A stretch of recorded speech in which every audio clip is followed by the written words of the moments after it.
বানাবো মাটন কষা। আমি কিভাবে বানাই সেটাই তোমাদেরকে দেখাবো, চলো। তো এখানে তো মাটন নিয়েছি, পেঁয়াজ, টমেটো, আর এখানে আদা, রসুন, কাঁচা লঙ্কা, শুকনো লঙ্কা পেস্ট। তো প্রথমে সরিষার তেল গরম করে তার মধ্যে গোটা গরম মশলা দিয়ে দিলাম, এবার দিলাম পেঁয়াজ।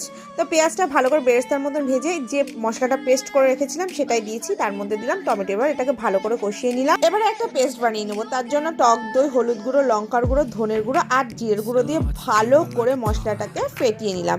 এবারও ওই কষানো মশলার মধ্যে সেটাকে ঢেলে দিলাম। এবারে স্বাদ মতো নুন দিলাম। ওদিকে আবার বরের জন্য চাও বসিয়েছি। এবার মাংসটা মশলাটার মধ্যে দিয়ে ভালো করে কষাবো। আমি এই মাংসটা পুরোটাই কষিয়ে কষিয়ে ঢাকা দিয়ে দিয়ে রান্না করব। এবারে দেখো ঢাকনাটা তোলার পরে কি সুন্দর দেখো জল বেরিয়েছে, এরকম ঢেকে ঢেকেই রান্না করব।